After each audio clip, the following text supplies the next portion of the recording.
Hello everyone, मेरे को पता है कल तुम्हारी एग्जाम है, इसलिए without wasting single minute directly अपन आ जाते हैं आईसीआई की केस स्टडीज पे। ये वो केस स्टडीज है जो आईसीआई ने या तो आरटीबी में या तो फिर एमटीबी के दोनों सीरीज में कवर किया था। तो मैंने यहाँ पे पीडीएफ बना दिया, यही पीडीएफ मैं मेरे टेलीग्राम चैनल पे भी शेयर कर दूंगा, तो वहाँ पे तुमको मिल जाएगा। फटाफट 10 मिनट के अंदर अंदर खाना खाते हुए तुम ये वीडियो देख लेना, ताकि तुम्हारी जितनी भी आईसीआई की केस स्टडीज है वो कवर हो जाए, और शायद से कल एग्जाम में इसी में से कोई केस स्टडी आए तो तुमको सॉल्व करते आने ही चाहिए। चलो फटाफट स्टार्ट करते हैं। सबसे पहले केस स्टडी वन है, ये है आरटीपी की केस स्टडी थी। आरटीपी में आरटीएस लिमिटेड की केस स्टडी है। अब जब भी केस स्टडी सॉल्व कर रहे हो ना, पहले क्या करना, डायरेक्टली क्वेश्चन पढ़ो, फिर उसके बाद रिलेवेंट पैराग्राफ पढ़ना। एग्जाम में भी तुमको यही स्ट्रक्चर फॉलो करना है। तो आ जाओ, सबसे पहले डायरेक्टली क्वेश्चन पढ़ते हैं। क्या है, when should RTS Limited recognize the revenue as per accounting standard notified by the company's rule। अब देखो, आरटीएस लिमिटेड को कब रेवेन्यू रिकॉग्नाइज करना चाहिए। जनरली एएस 9 के हिसाब से रेवेन्यू कब रिकॉग्नाइज करते हैं, in case of sale of goods, property transfer, risk and reward transfer, ownership transfer, ये सब अगर कंडीशन सेटिस्फाई तो मैं रिकॉर्ड कर लेता हूँ रेवेन्यू। बट यहाँ पे ये केस में क्या बोला हुआ था, goods once inspected for the delivery identification by the customer when they are delivered to the customer location. यानी यहाँ पे क्या बोला हुआ है, कस्टमर लोकेशन की डिलीवरी करने के बाद कस्टमर इंस्पेक्ट भी करेगा, तब जाके गुड्स अप्रूव होंगे। तो क्या मेरे को डिलीवरी के टाइम पे रेवेन्यू रिकॉग्नाइज करना चाहिए क्या? यस, यानी इंस्पेक्शन के केस में कब रिकॉर्ड करते हैं, स्पेशल केस याद करना, एएस 9 में पढ़े थे। इंस्पेक्शन के केस में इंस्पेक्शन कंप्लीट होने के बाद मैं रेवेन्यू रिकॉग्नाइज करूंगा। अब यहाँ पे एक और चीज क्या बोला हुआ था, would your answer be different if inspection is normally known as lead to the no quality rejection. क्या बोला हुआ है, इंस्पेक्शन से मेरे को जनरली पता है क्वालिटी रिजेक्शन होगा नहीं, तो भी इट डजंट क्रिएट डिफरेंस। मैं हमेशा कब रेवेन्यू रिकॉग्नाइज करूंगा, इंस्पेक्शन कंप्लीट होने के बाद में। तो इसका आंसर क्या, देखो क्या क्या आंसर थे, डायरेक्टली अपन आंसर देखेंगे। बी आंसर है, revenue should be recognised on the completion of the inspection. The assessment would not change where inspection is normally known lead to the no quality rejection। बोलो जमा क्या पक्का? Yes. Next क्या है, देखो, in respect of a as per accounting standard what should be the inventory valuation. Inventory valuation कहाँ पे देखे थे, एएस 2 के हिसाब से। अब यहाँ पे देखो, इन्वेंटरी वैल्यूएशन में क्या पॉइंट ऑफ दिया हुआ है, इधर ध्यान देना, यहाँ पे ये पैराग्राफ में इन्वेंटरी के बारे में दिया हुआ है। देखो 5% नॉर्मल वेस्ट था, यानी नॉर्मल लॉस था। 5000 मैट्रिक टन मैंने इनपुट डाला। अब 5000 मैट्रिक टन मैंने इनपुट डाला और उसमें से 5% तो वेस्ट हो गया। मतलब कितने वेस्ट हो गए, मेरी 250 क्वांटिटी वेस्ट हो गई, यानी 4750 क्वांटिटी मिली होगी। लेकिन टोटल लॉस कितना हुआ, 300।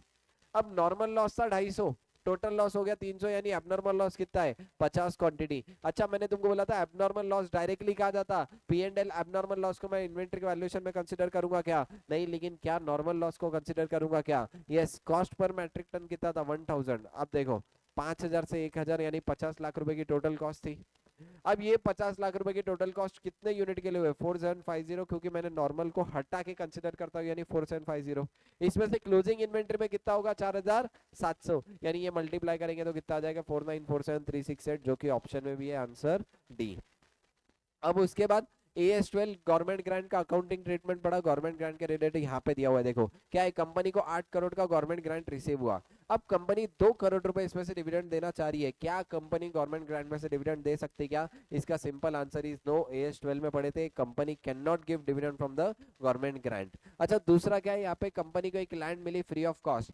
जब भी कंपनी को कोई भी चीज, या जब भी कंपनी को कोई भी चीज, या कोई भी एसएससी को कोई भी चीज फ्री ऑफ कॉस्ट मिलती, तो एज पर AS 12 अपन किस पे रिकॉर्ड करते हैं, नॉमिनल वैल्यू पे। किस पे रिकॉर्ड करते हैं, नॉमिनल वैल्यू। तो यहाँ पे भी वही होगा। देखो क्या बोला हुआ है, dividend given out of grant is correct, ये तो सीधा सीधा गलत हो गया। Dividend distribution of dividend is incorrect, ये थोड़ा सही लग रहा है। In case not recording land in the books, क्या बुक लैंड रिकॉर्ड होगी क्या? यस, रिकॉर्ड होगी। किस पे रिकॉर्ड होगी, नॉमिनल वैल्यू पे। सी ऑप्शन क्या है, distribution is correct. In case land should be recorded at the nominal value, यानी सी। और लास्ट क्वेश्चन क्या है, dividend distribution of dividend out of grant is incorrect, land should be recorded at the nominal value. क्या dividend distribution incorrect था क्या? Yes. Grant किस पे record होना चाहिए, नॉमिनल वैल्यू पे, यानी कौन सा ऑप्शन करेक्ट हो जाएगा, D will be the correct option. चलो, केस स्टडी 2 के बारे में मैं पहले से ब्रीफ बता दूं। सीज लिमिटेड का एक क्वेश्चन था, जहाँ पे सीज लिमिटेड क्या कर रही है, सीज लिमिटेड का काम है एयरलाइंस के टिकट सेल आउट करना। अब जब ये लोग एयरलाइन के टिकट सेल आउट कर रहे थे, तब क्या कर रहे, कंपनी से इन्होंने ऑलरेडी कॉन्ट्रैक्ट कर रखा है कि हम फिक्स नंबर ऑफ टिकट तुमसे लेंगे, और वो मैं कस्टमर को कोई भी प्राइस पे बेचूं, तुमको इस पे लेना देना नहीं है। अगर इन केस मैंने तुमसे टिकट परचेस करी और कस्टमर को नहीं बिकी तो वो किसका लॉस होगा, सीज लिमिटेड का लॉस होगा, ऐसा यहाँ पे इन्होंने पैराग्राफ पे लिखा हुआ है।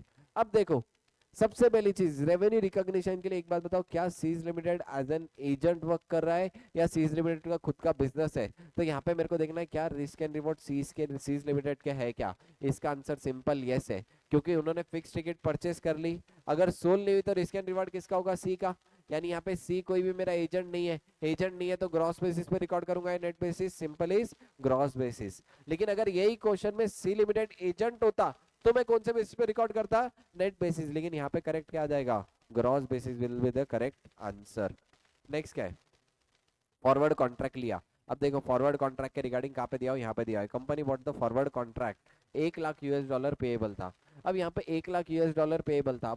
जब भी तुम याद करेंगे AS11 याद करना, दो चीजों के लिए लेता मैं फॉरवर्ड कॉन्ट्रैक्ट, तो बिजनेस के पेएबल के लिए और दूसरा कौन सा पर्पस था, एक तो हेजिंग पर्पस और दूसरा स्पेकुलेशन पर्पस। हेजिंग पर्पस में क्या करता था, जो भी मेरे कॉन्ट्रैक्ट का प्रीमियम आया मैं डायरेक्टली क्या करता था, अमोर्टाइज करता था over the period of the contract.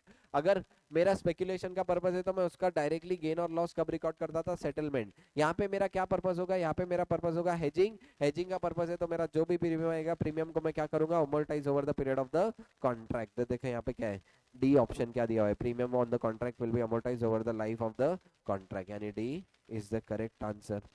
उसके बाद क्या बोला हुआ है, देखो कंपनी ने कुछ पॉलिसी अडॉप्ट की। अब ध्यान देना यहाँ पे क्या हुआ, company is evaluating below mentioned scheme. Company क्या कर रही है, देखो कुछ स्कीम ला रही है। कौन सी स्कीम है, introduction of the formal retirement gratuity scheme in place of ad hoc x gratia. अब देखो पहले एक मेरे पास एडॉक्स एक्स ग्रेशिया की स्कीम होगी, मैंने वो स्कीम को स्क्रैप करके क्या न्यू पूरी की पूरी न्यू पॉलिसी लेके आई क्या, यस। उसके बाद management decided to the pay the pension. अब ये भी अभी इन्होंने स्टार्ट किया, earlier there was no such scheme, यानी अभी कंपनी ने दो स्कीम लेके आए, दोनों के दोनों न्यू स्कीम है। कौन सा एएस लगेगा, AS15 के हिसाब से जब भी न्यू स्कीम ला रहा, नो एग्जिस्टिंग चेंज, तो इसको कुछ भी चेंज इन अकाउंटिंग पॉलिसी या एस्टिमेट बोलूंगा क्या, नहीं। यहाँ पे दोनों भी स्कीम मेरी न्यू है, दोनों भी स्कीम न्यू है, इसलिए मैं इसको डायरेक्टली न्यू इसके हिसाब से अकाउंटिंग करूंगा, मतलब ये कोई भी मेरे लिए चेंज इन अकाउंटिंग पॉलिसी नहीं है। देखो क्या बोला हुआ है यहाँ पे, कौन सा करेक्ट ऑप्शन होगा, no change in accounting policy and no change in accounting policy, C will be the correct answer. चलो आ जाओ उसके बाद नेक्स्ट क्या बोला हुआ यहाँ पे। अब देखो यहाँ पे सीज लिमिटेड एडीआई लिमिटेड की सब्सिडरी थी, सीज लिमिटेड की एक सब्सिडरी है जिसका नाम है एडीआई लिमिटेड, और दोनों मिलके किस में होल्ड कर रहे हैं, एएसओसी लिमिटेड में। अब सीज लिमिटेड 9% होल्ड करते हैं, ADI limited 23%, 9 + 23 it gives to the 32%, यानी 25% के ऊपर जाता है तो अपन क्या करते हैं, इक्विटी मेथड फॉलो करते हैं एज पर AS23 कंसोलिडेशन में। अगर 50% के ऊपर जाता तो मैं पूरा कंसोलिडेट करूंगा, लेकिन अगर मेरी एसोसिएट बनती है तो मैं सिर्फ क्या बनूंगा, एसोसिएट बनती है तो मैं क्या करूंगा, सिर्फ और सिर्फ इक्विटी मेथड के हिसाब से अकाउंटिंग करूंगा। अब यहाँ पे क्या दोनों के लिए ये एसोसिएट होगा क्या, ये सी के लिए भी एसोसिएट है और एडीआई के लिए भी एसोसिएट है, यानी सी के बुक में भी इक्विटी मेथड से होगी कंसोलिडेशन और एडीआई लिमिटेड में भी इक्विटी मेथड से कंसोलिडेशन होगा। यहाँ पे देखो क्या बोला हुआ है, यहाँ पे बोला हुआ है एडीआई लिमिटेड 23% है, कंसोलिडेट करेगा और बचा कुचा सेपरेटली रिकॉर्ड करना चाहिए एज पर AS13 का तो क्वेश्चन ही नहीं आया। दूसरा क्या, ADI limited AOC limited as per AS13 के हिसाब से सीज लिमिटेड में करेगा, डायरेक्टली आ जाओ आंसर पे। यहाँ पे क्या दिया हुआ है आंसर देखना, ADI limited with account 23% share in ACOC using equity method. उसके बाद C's would consolidate ADI and consequently automatically account for 23% share, और उसके बाद 9% शेयर वापस से कौन सा जाएगा, इक्विटी मेथड, यानी दोनों भी कंपनीज को इक्विटी मेथड फॉलो करनी पड़ेगी क्या, यस दोनों भी मेथड को इक्विटी मेथड फॉलो करनी पड़ेगी। प्लस दोनों भी कंपनी जब अपनी कंसोलिडेट फाइनेंशियल स्टेटमेंट बना रहे तब एक दूसरे का शेयर ऑटोमेटिकली वो लोग रिकॉर्ड कर लेंगे क्या, यस। तो ये केस में कौन सा करेक्ट ऑप्शन आ जाएगा, C will be the correct option. उसके बाद नेक्स्ट क्या है, देखो ध्यान देना, वेरी वेरी इंपॉर्टेंट पीपीई के रिगार्डिंग क्वेश्चन है, केस स्टडी है। अपन पहले डायरेक्टली क्वेश्चन पढ़ेंगे, which of the following will be capitalized to the cost of factory. तुम याद ऑप्शन पढ़ के भी डायरेक्ट लीगल कॉस्ट आता है क्या, यस। रीलोकेटिंग के कभी भी नहीं लेते, इनॉग्रेशन के कभी भी नहीं लेते, जनरल ओवरहेड कभी भी नहीं लेते, यानी सिंपल बिना केस स्टडी पढ़े भी इसका आंसर ए तुम सॉल्व करके आ सकते थे। उसके बाद what will be the employ cost, इसके लिए तुमको केस स्टडी पढ़नी पड़ेगी। अब देखो एम्प्लॉय कॉस्ट कहाँ पे बोला हुआ है, देखो यहाँ पे कॉस्ट ऑफ वर्कर 29,000। अच्छा वर्क कब कमेंस हुआ, जब से कमेंस हुआ तब से अपन कंसीडर करेंगे 1 मई को कमेंस हुआ। अच्छा उसके बाद कब एंड हुआ, 31 दिसंबर को एंड हुआ, यानी 1 मई से 31 दिसंबर कितने मंथ्स होते हैं, 8 मंथ्स। कितने मंथ्स होंगे, 8, तो 8 मंथ्स का मैं डायरेक्टली ले लूंगा। 29,000 इंटू 8 कितना आ गया, 2,32,000। उसके बाद बोरिंग कॉस्ट के बारे में दिया हुआ है। अब यहाँ पे देखो, construction of boring was partly financed by the loan 28 lakh. अब AS16 जब भी बोरिंग याद आया, कौन सा एस याद आना चाहिए, AS16 में दो चीजें पढ़े थे, एक तो स्पेसिफिक बोरिंग और general boring.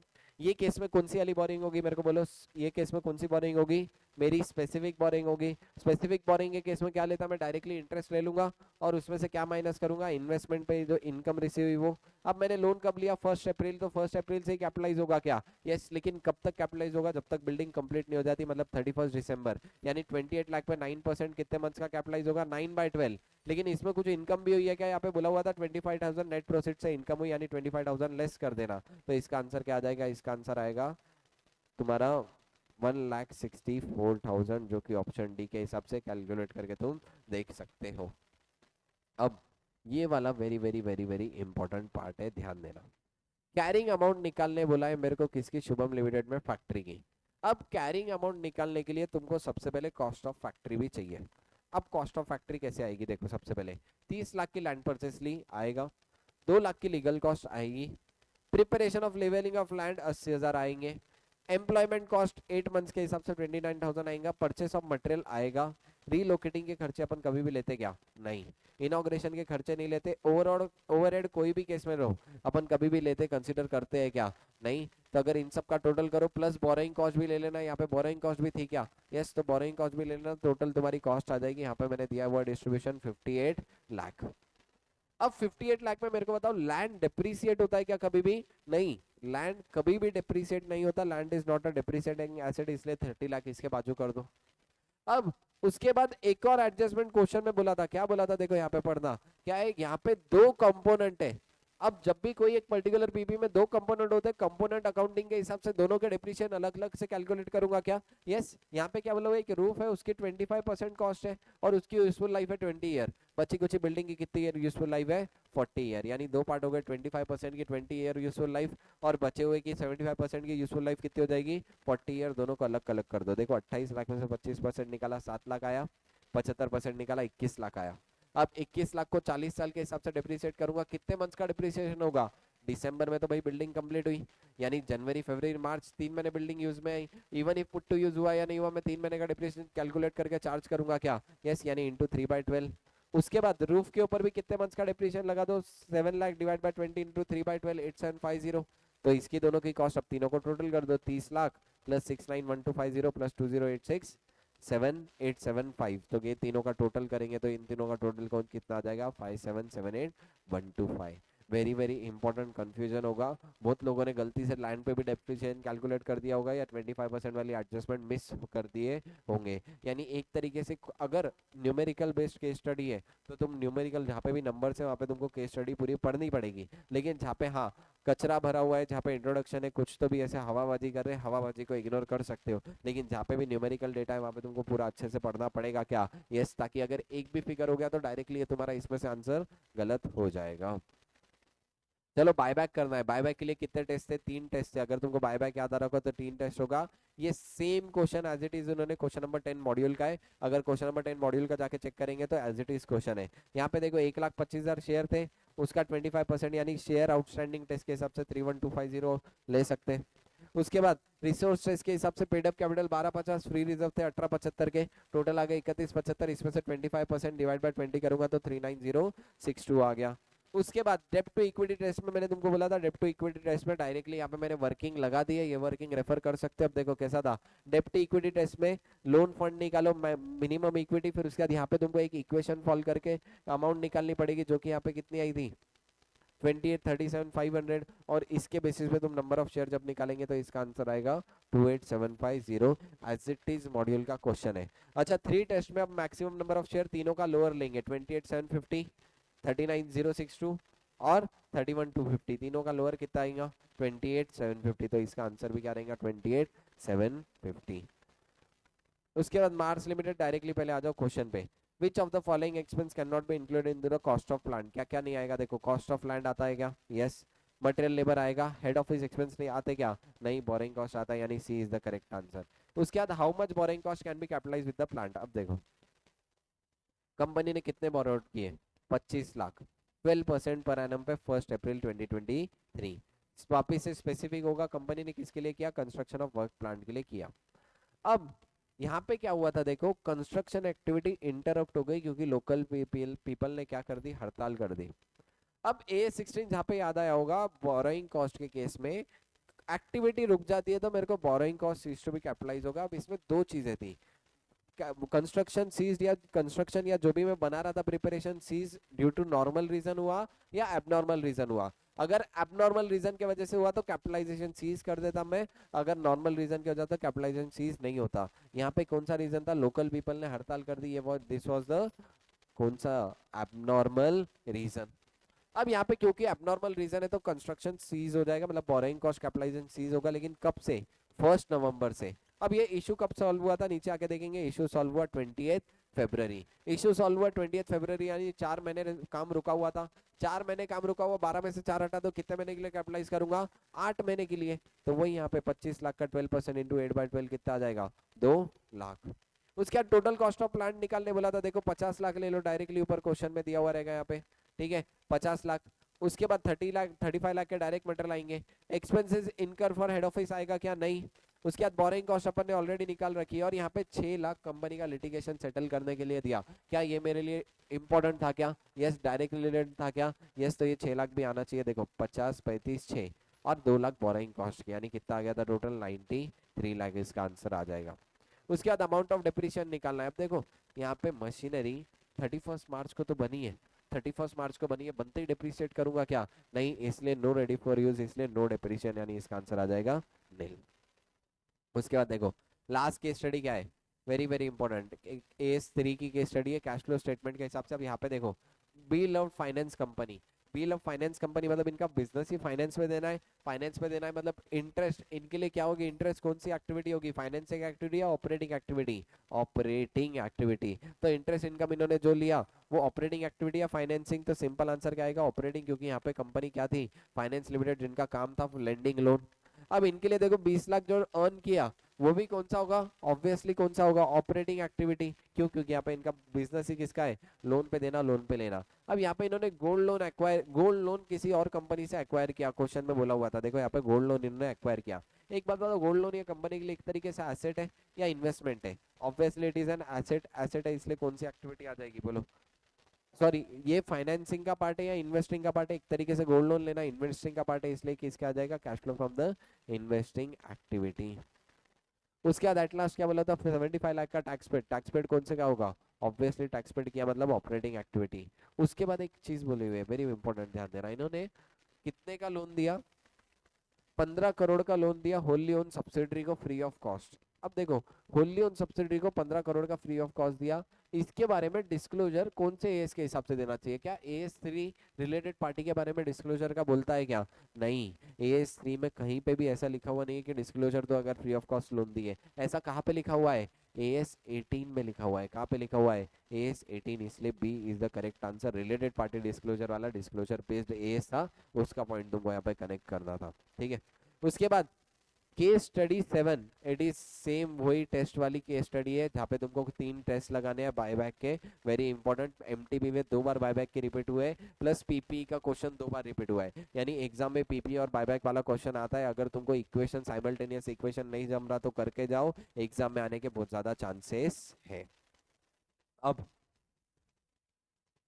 At last discuss करते हैं, मेरे को पता है डेफिनेटली डर तो लग रहा होगा, और डर लगना ऑब्वियस है क्योंकि तुम लोग लाइफ में शायद से मेजोरिटी ऑफ लोग फर्स्ट टाइम एग्जाम देने वाले आईसीआई की रिटर्न पेपर या फिर इंटरमीडिएट की पहली बार एग्जाम दे रहे हो। डरना बिल्कुल भी नहीं है। लाइफ में एक चीज याद रखना, तुमने 100% अपनी मेहनत दी, तुमने अपने 100% एफर्ट्स दिए, लाइफ में तुम्हारे एफर्ट्स कभी भी वेस्ट नहीं जाएंगे। भगवान है ना, भगवान अपने एफर्ट्स देख रहे, अपने को अपने फल पक्का मिलेंगे मेहनत का।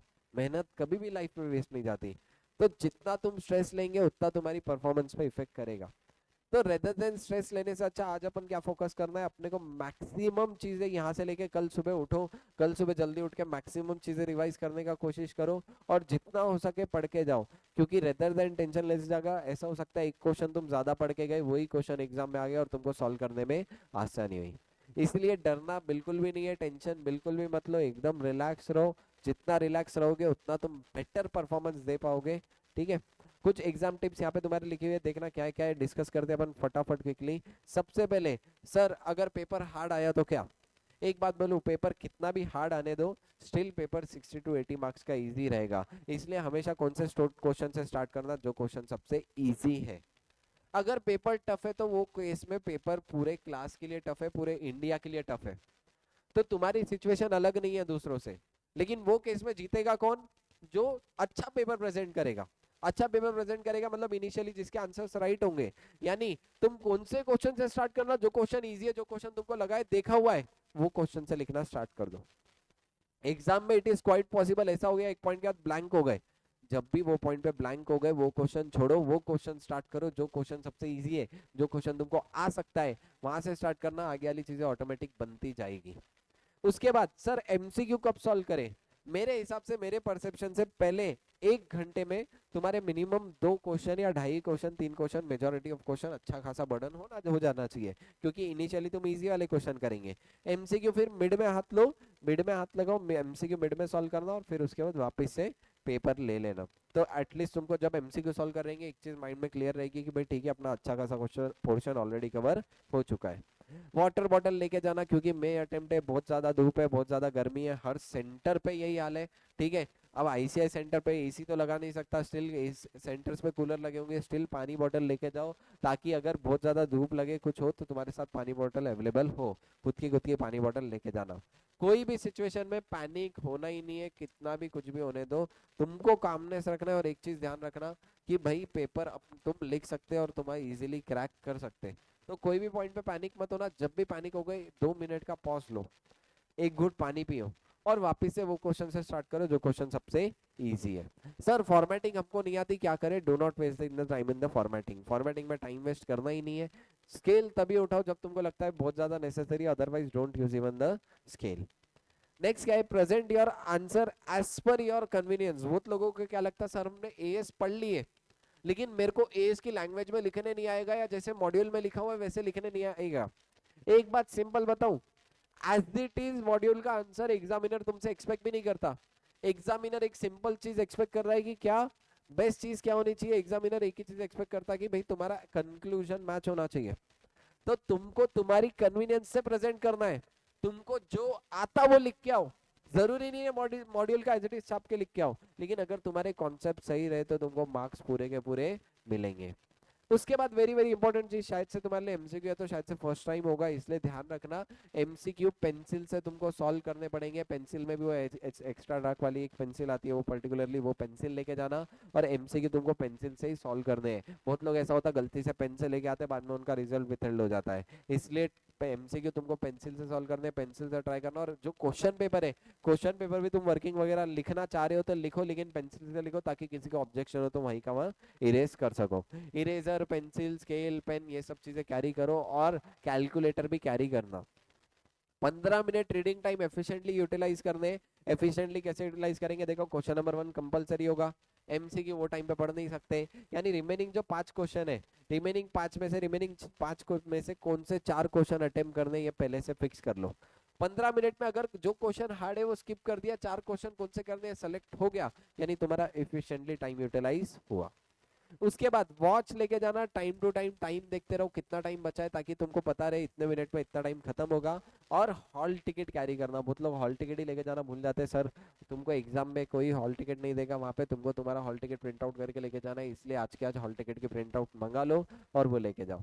उसके बाद एट लास्ट, एग्जाम सेंटर पे 15 मिनट पहले पहुंचो, ताकि अगर गड़बड़ में पहुंचोगे तो पैनिक हो जाओगे। पैनिक होना नहीं है, इसलिए एग्जाम सेंटर पे 15 मिनट पहले पहुंच जाना, ताकि आराम से स्ट्रेस माइंड से एकदम स्ट्रेस हल्का करके 15 मिनट बैठना और एकदम कंफर्टेबल हो जाना। तो एग्जाम सेंटर पे 15 मिनट पहले पहुंचना। और at last, all the best. Finally आ गया है वो दिन जिसका तुमको बहुत टाइम से इंतजार था। बहुत टाइम से अपन सोचते थे कब इंटरमीडिएट खत्म होगा। मैं बोलता हूँ बस, मेरी बात मान लो, 16 से 15 दिन बाकी है। तुम्हारी मेहनत अब सिर्फ 15-16 दिन की ही है। 15-16 दिन बाद जितने मजे करने कर लेना, लेकिन यार ये 15-16 दिन इतनी मेहनत करो कि लाइफ में वापस से ये बुक्स उठा के देखने ना पड़े। टेंशन बिल्कुल ही लो मत, एकदम अच्छा पेपर आएगा। ऑल द बेस्ट, अच्छे से लिखना, कोई टेंशन लेने की बात नहीं है। 15 दिन 16 दिन जितने भी दिन बाकी है जान लगा के मेहनत करो, और आई नो तुम्हारे पेपर बहुत अच्छे ही जाएंगे, और कल का पेपर इजी आने वाला है, एकदम आसान रहेगा। तो टेंशन मत लो, अच्छे से पेपर लिख के आना। अभी भी कुछ भी डाउट है, आज रात भर मैं तुम्हारे डाउट के लिए अवेलेबल हूँ, मेरे को डायरेक्टली कॉल कर सकते हो नंबर पे 8668423520। रात में 1 बजे 2 बजे 3 बजे 4 बजे 5 बजे परेशान कर दो मेरे को, अगर तुम्हारे कुछ भी डाउट है, तुम्हारे डाउट में इमीडिएटली सॉल्व करूंगा, टेंशन मत लो। ये नंबर पे डायरेक्टली कॉल करो, ठीक है? तो टेंशन मत लेना, ऑल द बेस्ट। कुछ भी लगता है तो डायरेक्टली कांटेक्ट करो, टेंशन लो मत, और जिस तरीके से तुमको टिप्स दिया बस वो फॉलो करना, सब कुछ अच्छे से हो जाएगा। चलो, let's end the video here, all the best.